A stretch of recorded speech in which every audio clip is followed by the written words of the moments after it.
everyone. Welcome to India Tonight. I'm Shibani Gharat, and joining us today in our studio is my colleague Jude Sanit. He is come from Chennai. Welcome to Mumbai, Jude, and hope you're having a wonderful stay over here. Thank you, Shibani. It's good to be here and always a pleasure to anchor the evening show with you. Absolutely. Now, U.S. Central Command has confirmed that it is completed a morning round of strikes against Iran.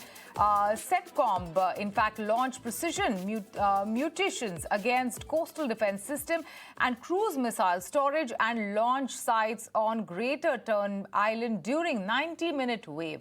The U.S. forces have also said that since restarting the naval blockade against Iranian ports 17 hours ago, U.S. forces have redirected 2 commercial vessels attempting to run the blockade.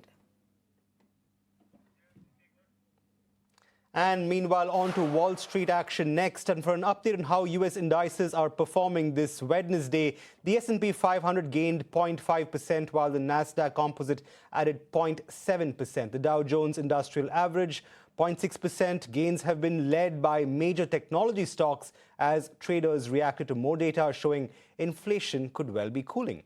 Now, while equities were higher, gains were more or less limited as crude prices perked up, and that's after the U.S. Central Command said that the United States had launched more attacks against Iran. In fact, the West Texas Intermediate futures were up 1% at above $80 to the barrel, even as international Brent gained about 0.6% to trade above the $85 per barrel mark.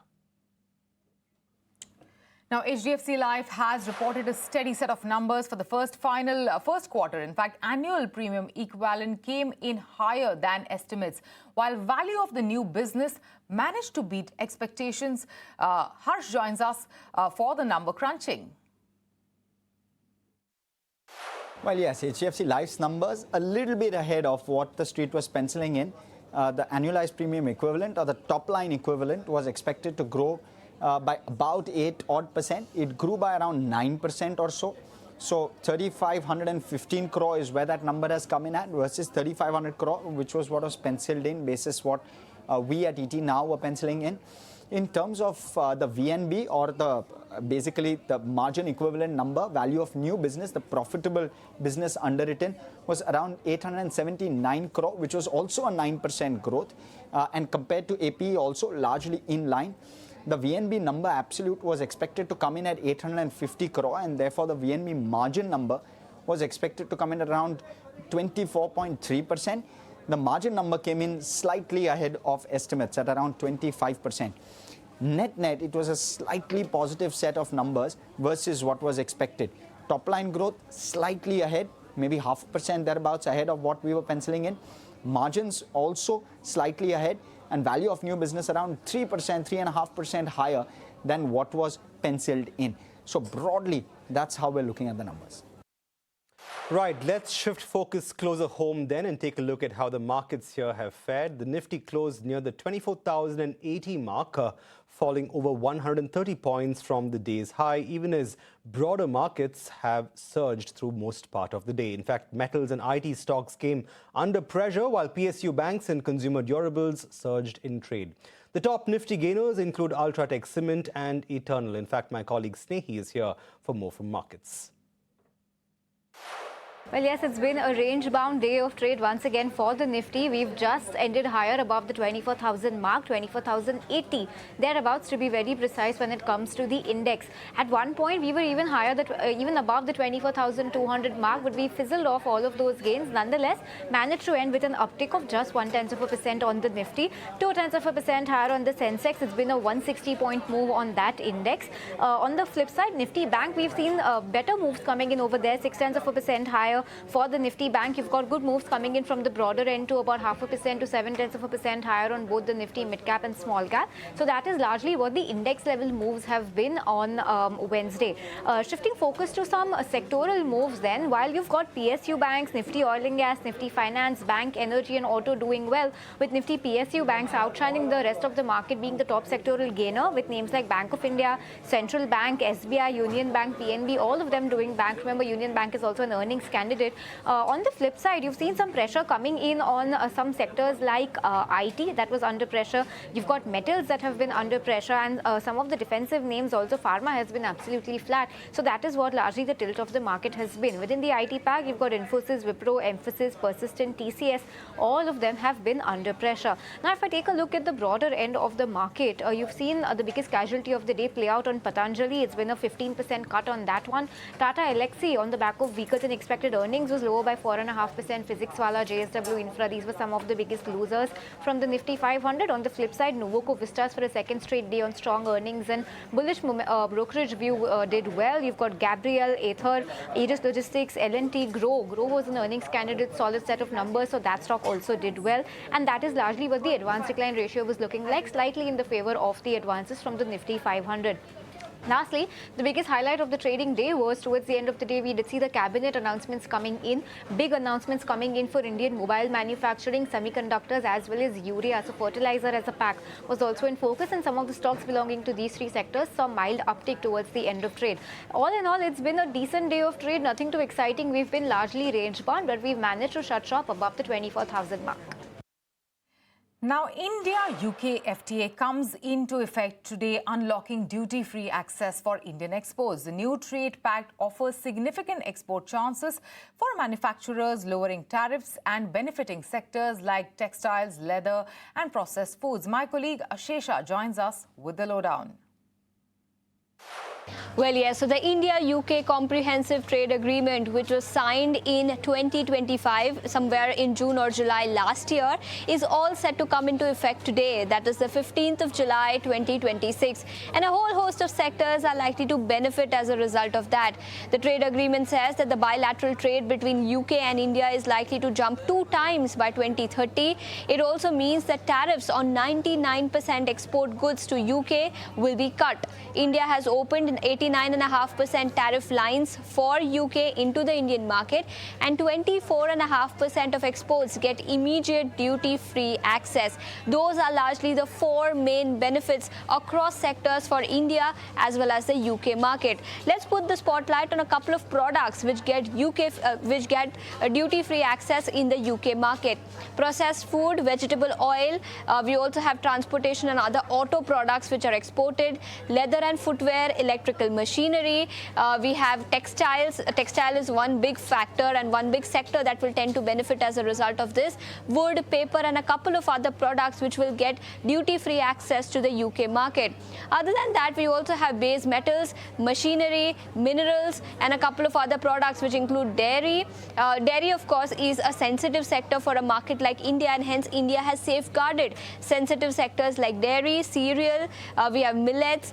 We also have pulses and a couple of other products that are flashing for you on your screen. So these are some sectors and products which India has safeguarded as a part of India-UK bilateral trade agreement. But 2 sectors which are likely to be in focus on the back of this. One from the alcohol beverage industry, and that is because import duty on whiskey from 150% currently is likely to come down to 75% immediately, and over a period of next 10 years this duty will come down to 40%. Meanwhile, UK-built vehicles which are imported into India, from the current 110% duty, the duty will gradually come down to 10% over the next 10-year period. So these are 2 sectors which are likely to be in focus on the back of this reduction in customs duty as a result of India-UK bilateral trade agreement. Meanwhile, British goods will also get free access into the Indian market, and hence competition for these sectors back home in India is likely to rise. One of them, of course, is chocolate, soft drinks, non-alcoholic beer. We also have gingerbread, sweet biscuits, auto parts, machinery, textile and mechanical tech devices. These are some sectors where competition in the Indian market is likely to increase because British players will now be able to export into India without any kind of duties. Let's also talk about India and UK's trade then. In FY22, India's exports to the UK stood at about $10.5 billion, while imports stood at about $7 billion US. Fast forward to FY26, we have exports which have risen to a solid $13.5 billion US, and imports meanwhile stood at about $12 billion US. So that's how the trend has been for import and export into the UK market from the Indian market. So that's how the statistics plays up. Meanwhile, we also have Prime Minister Narendra Modi, who has said that it creates unprecedented opportunities for our textiles, leather, gems and jewelry, engineering goods, marine products, chemicals, processed foods, MSMEs, farmers and manufacturers. It also opens new frontiers for our IT, professional, financial, education and business services sectors while expanding mobility for Indian talent. So that's the view coming in from Prime Minister Narendra Modi. But yes, several sectors, especially some like textile, are in focus on the back of this India-UK FTA coming into effect from today.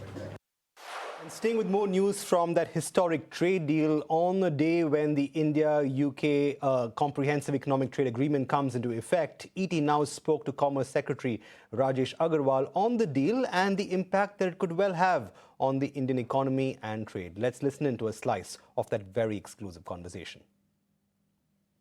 I think for businesses, many areas which they were exporting to UK, the duties go down. 99% of the tariff lines in UK now do go down to zero for India. So that means all our textiles, all our leather, footwear, apparel, agriculture goods go down to zero duty, and that's a big win for our Indian industry. And Indian industry, which are already present in UK market, should be able to take good advantage of it. And new industry, new startups, new MSMEs should also be able to leverage it. For consumers also, this means good quality products, technology products, products which we are dependent on UK for import. Those products can come out cheaper, and that will be available in the market for them cheaper.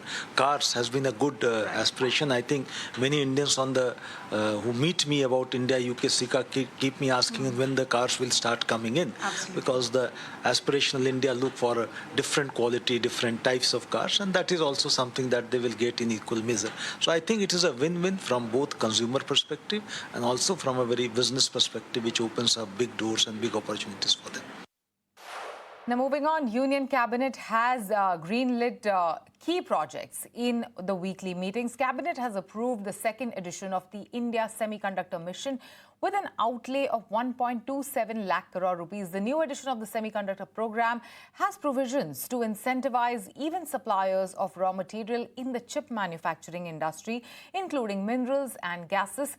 Cabinet has also approved 62,500 crore rupees for the second edition of the mobile phone production linked incentive scheme. Listen into what Union IT Minister Ashwini Vaishnav said. Semicon 2.0 1,27,500 crore रुपए का Semicon 2.0 आज माननीय प्रधानमंत्री जी ने approve किया।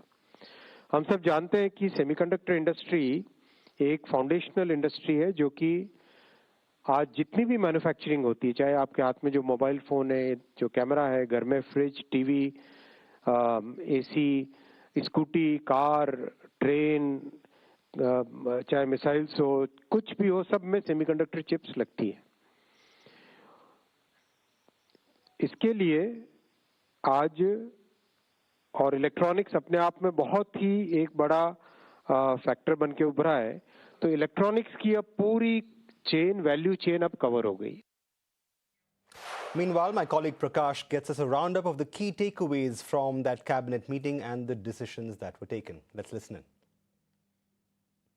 Well, it's a confirmation of our news break as the Union Cabinet has approved India Semiconductor Mission 2.0 with an objective to develop entire semiconductor ecosystem. In fact, a comprehensive scheme has been accepted by the Indian Cabinet with an outlay of rupees 1,27,000 crore. Additional incentives would be provided to increase manufacturing capacity going ahead. In fact, the government is expecting to receive approximately 4 lakh crore investment in next few years. In addition to that, the cabinet has also given its go-ahead for mobile phone manufacturing scheme with an outlay of rupees 62,500 crore. In fact, additional incentives would be provided for research and development projects along with design initiatives. In fact, the government is intending to develop India brands going ahead, a very significant development. Along with that, the Indian Cabinet has also accepted a scheme for urea production in the country. In fact, the government is planning to become Atmanirbhar in urea production, and therefore new urea investment policy 2026 has been accepted by the Indian cabinet. In fact, the government will be setting up 8 new manufacturing plants under this scheme, and the financial incentives will be provided based on natural gas prices. A very significant development. Along with that, rupees 25,000 crore has also been accepted by the Indian cabinet for the construction of 2 national highways, especially to connect Varanasi. Now, my colleague Darshita is here to tell us which companies will benefit from this decision by the centre. Right. The government's latest cabinet push could become a major trigger for India's electronic manufacturing ecosystem. Now, the biggest announcement is a 62,500 crore mobile phone manufacturing scheme, which is aimed at making India a larger global manufacturing hub. And naturally, the companies already present in the electronic manufacturing services, or let's say EMS, are expected to be the first beneficiaries. And starting off first with Dixon Technologies, which is the India's largest EMS player, could see higher order inflows as the global smartphone brands expand their local production. Kaynes Technology, on the other hand, may benefit not just from assembling the electronics, but also from the increasing focus on the manufacturing high-value components. Moving on next, Sirma SGS Technologies and Avalon Technologies could gain as demand rises for precision electronics, PCB assembly and the components supplied to the global OEMs.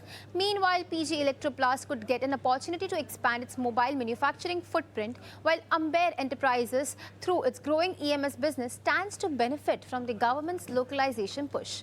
But that's not all. The cabinet has also approved an expanded semiconductor mission with an outlay of 1.28 lakh crore rupee, reinforcing India's ambition to build a domestic chip ecosystem. While Tata Electronics remain as an unlisted player, listed companies like Kaynes Technology could benefit from higher demand for semiconductor and embedded electronics. Moving on next, CG Power is already investing in semiconductor assembly and testing, positioning itself well for the opportunity. And Moss Chip Technologies, which specializes in the chip design services, could see stronger demand as India's semiconductor ecosystem continues to scale.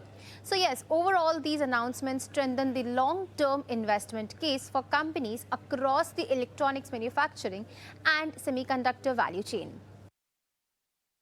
Meanwhile, Udaan has managed to avert insolvency after BlackRock infused $160 million in the Bengaluru-based company. In fact, my colleague Anurag Joshi joins us now with some of those details.